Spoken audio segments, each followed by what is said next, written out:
Bonjour à tous, j'espère que vous allez bien. On se retrouve aujourd'hui pour une toute nouvelle vidéo. On va faire l'avant-match de la rencontre entre le Barça et l'Athletic Bilbao. C'est une demi-finale de la Super Coupe d'Espagne. Il y a beaucoup de choses à dire et vous allez le voir, notamment une nouvelle recrue.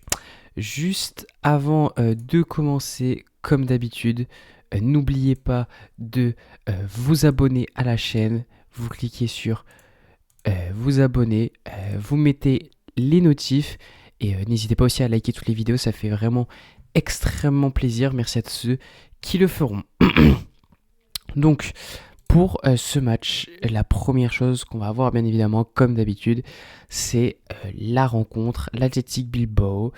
On va regardez, ils sont 8e en Liga, 24 points.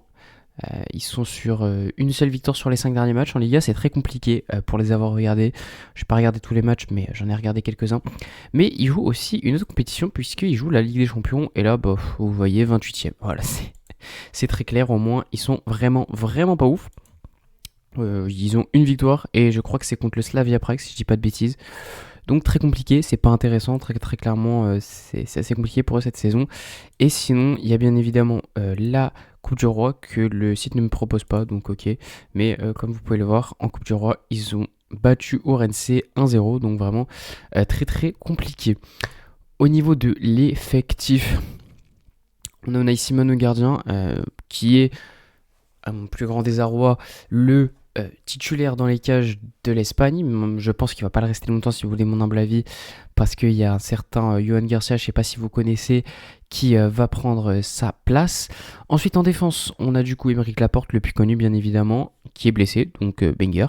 Il y a aussi Viviane, très bon défenseur. Berchiche également, je vois aussi qu'il est blessé, on va voir. Paredes, qu'est-ce que je raconte Paredes, Yeray aussi très bon, mais apparemment il sera pas là non plus pour des trucs anti-dopage, j'avais pas suivi, donc ok, tant mieux. Toute leur défense est blessée, donc ça c'est banger. Après je connais pas les autres, mais voilà, c'était les principaux à surveiller en défense. Ensuite au milieu, Sunset, si j'ai pas de bêtises, c'est leur meilleur buteur, hein. Je veux pas dire de bêtises, mais il me semble que c'est leur meilleur buteur. Si meilleur joueur, tac, but. Pas du tout, c'est pas du tout leur meilleur buteur. Ah mais alors vraiment pas du tout. Il a un but, mais je pense, voilà, c'est ça. L'année dernière, il était à 15 buts, meilleur buteur de l'Athletic Bilbao. Donc voilà. Très bon joueur, mais c'est vrai que cette saison apparemment ça a l'air un peu plus compliqué, donc ok, bon à savoir. Ensuite Béranger également, ils sont tous vus, hein. Par contre c'est marrant, et on n'est pas sur l'effectif les plus jeunes de Liga. Et pour le reste, ouais, il n'y a pas grand chose. Ensuite pour les attaquants, bien évidemment, Guruzeta, voilà. Et surtout les deux frères Williams, notamment Nico Williams. Je pense que j'ai pas besoin de vous le présenter, vous le connaissez assez bien, hein. Je pense que j'ai pas besoin de vous dire qui c'est. Et Iñaki.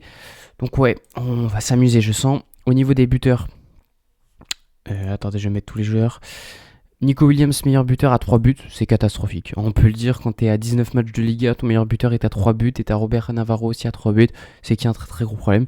Et pas décisif, pareil, 2 buts. Donc il y a un très gros problème, à mon goût. Ensuite, au niveau de la valeur marchande, ouais, Nico Williams 65 millions, 107 39. Donc ouais, c'est ce que j'avais dit, hein. Les deux meilleurs joueurs, de toute façon, je l'avais dit, Iñaki Williams et Nico, c'est ceux qui valent le plus. Jory Guizard, je sais pas du tout qui c'est, mais ok, apparemment bonne valeur, je le connais pas trop, pour être 100% honnête. Après, ouais, Paredes aussi, 17 millions d'euros. Et Unai Simon. Donc ouais, globalement, je vous ai présenté un peu les meilleurs joueurs. Au niveau des statistiques, ils ont 0,9 buts par match, donc ça m'étonne pas du tout, hein, on l'a vu, c'est très compliqué pour eux. On va en y revenir, mais ils ont pas une bonne attaque. Et 1,3 encaissé, donc ce qui reste plutôt correct ça, pour le coup. Au niveau des matchs, j'ai pas regardé non plus 50 matchs. J'ai regardé celui contre le PSG. Ils avaient été très bons pour le coup. Ils avaient été extrêmement bons. Et je sais que j'ai regardé ceux contre l'Atlético, mais je m'en souviens pas du tout pour le coup. Donc je vais pas en parler. Et ensuite, bien évidemment, j'ai regardé le match contre le Real. Ils avaient pas été non, ils avaient pas été bons. Ils s'étaient fait rouler dessus. C'est très inquiétant de se faire rouler dessus par le Real, hein, on va pas se mentir ici. Et il est où le match, bien évidemment, voilà, le 4-0 contre le Barça, où ils avaient été nuls à chier, hein, disons-le. Sinon, ouais, c'est assez compliqué, hein. Soyons 100% honnêtes, cette équipe de Bilbao est très peu en forme, et franchement, c'est plutôt rassurant. Sur les confrontations directes, on est à 8 victoires, une défaite, un nul, donc ça reste plutôt honnête. Voilà, on les a déjà joués en Super Coupe d'Espagne 2 fois. Celui-là, je m'en souviens très très bien, puisque... non, c'est pas celui-là, j'ai dit n'importe quoi. C'est pas celui-là, c'est... il est où? Ah, je le retrouve pas. C'est lui, voilà. Non, c'est pas lui. C'est absolument pas lui, puisque c'est Copa del Rey. C'est lui, voilà. C'était la dernière Super Coupe d'Espagne de Messi, où il met un but, regardez, 90e. Sinon, Asie Villa-Libre, je m'en souviendrai toujours. Sinon, Messi a remporté le trophée. Donc voilà, je m'en souviens très très bien. Et ça fait très très mal de repenser à ça. D'ailleurs, seul carton rouge de Messi avec le Barça sur ce match. Donc voilà. Avant de dire un peu mon avis sur ce match, je vous propose de passer aux petites infos que j'ai sélectionnées. La première, Barcelone est intéressé par la signature gratuite de Leon Goretzka en juin. Alors, ça dépend le salaire qu'il demande. Honnêtement, ça dépend le salaire qu'il demande, mais on va pas se mentir que je suis pas super chaud. Alors sur le profil, c'est intéressant, c'est un milieu, pourquoi pas. Mais Goretzka, ça fait 5 ans que depuis la victoire du Bayern en Ligue des Champions, ça fait 5 ans que j'entends parler de lui, c'est jamais en positif. Donc je sais pas si c'est forcément personnellement une bonne idée. Bon, on verra bien. Après, ça reste quand même une piste intéressante.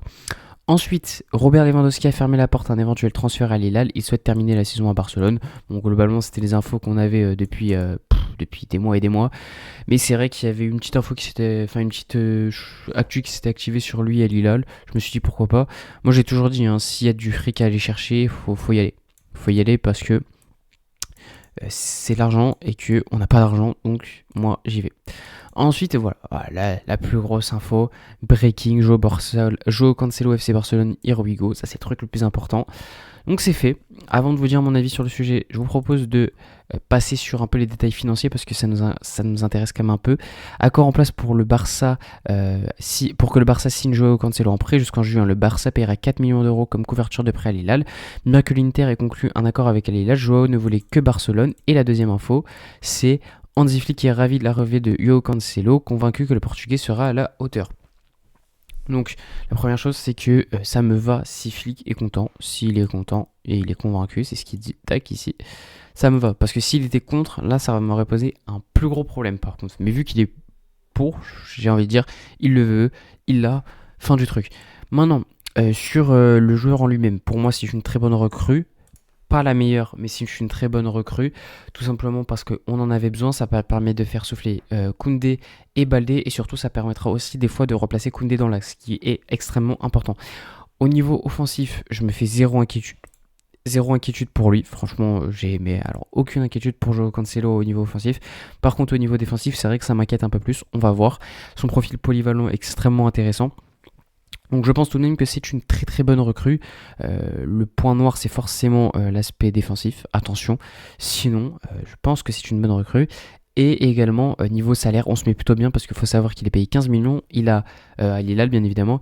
Il a accepté une baisse de salaire, donc c'est très important. Ça veut dire qu'il a vraiment envie de venir. Et aussi, il a également... on ne prend pas 100% de son salaire. Sachez qu'on prend une petite partie, apparemment c'est une partie minimale. Donc franchement, même niveau financier, on s'en sort plutôt bien. Et pour moi, c'est une très bonne nouvelle. Et également, ça je lui ai rajouté un petit bonus, Eric Garcia et Bastoni ont récemment eu une conversation. On n'en sait pas plus, on ne sait pas c'est sur quoi. Mais c'est vrai que Bastoni, un peu bizarre son comportement, on va pas se mentir, parce qu'il a eu des trucs sur le Barça, il répond à des joueurs, etc. Il a les commentaires des joueurs, c'est chelou. Mais après, il dit qu'il veut rester, donc j'ai envie de vous dire, voilà, on verra. Et puis surtout, c'est très cher, donc je pense pas, j'y crois pas trop. Pour revenir sur le match, pour moi, la Super Coupe d'Espagne, ça fait tout. C'est le trophée le moins important, soyons honnêtes, 100% honnêtes. C'est le trophée le moins important, mais, et c'est là le plus intéressant, c'est un trophée qui permet pour moi de gagner une saison parce que c'est toujours celui qui gagne en général, celui qui gagne la Super Coupe d'Espagne, qui va après chercher la Liga, la Coupe du Roi, etc., qui fait une meilleure saison que l'autre. Donc c'est pour ça que moi, cette Super Coupe d'Espagne, même si factuellement elle ne vaut rien, pour moi elle compte beaucoup et elle joue beaucoup.